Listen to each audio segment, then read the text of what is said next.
Dans l'actualité de ce 15 août, il y a aussi ce geste de solidarité en faveur des chrétiens d'Orient, vous le savez, persécutés. À midi, les cloches de Notre-Dame de Paris, comme celles de très nombreuses églises en France, ont sonné le jour de la fête de l'Assomption.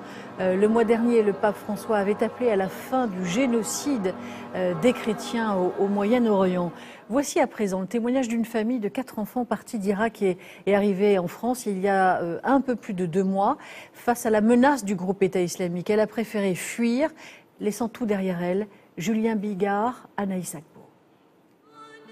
Dans cette église, de nombreux chrétiens d'Orient qui ont fui leur pays.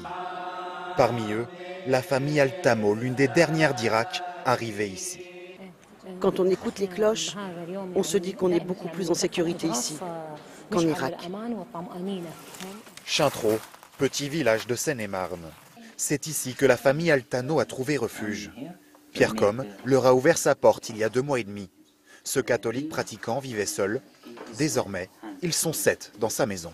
Il s'agit d'aller porter assistance à des gens, des frères irakiens qui sont menacés dans leur pays, qui n'ont pas d'autre choix que de fuir. Et en effet, il fallait faire quelque chose. Il y a vraiment une urgence. Ils se font massacrer sur place. Cuisiner pour sa famille, un geste du quotidien que Kala a retrouvé ici, 1 an après avoir fui l'Irak. Je surveillais l'église et on m'a dit que Daesh était tout proche du village. Alors j'ai sonné les cloches et on est parti avec la voiture. On n'a emporté que des vêtements. On est très triste d'avoir tout laissé là-bas, surtout notre maison. V. Ils le savent, ils ne pourront pas rentrer chez eux avant longtemps. Alors, il faut s'intégrer en France. En Irak, Thomas était agriculteur. Lui et sa femme espèrent trouver bientôt un travail, mais leur priorité, c'est l'éducation de leurs enfants.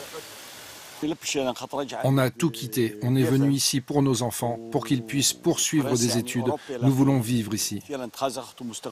Lundi, toute la famille va obtenir une carte de réfugié avec l'autorisation de rester en France pendant 10 ans.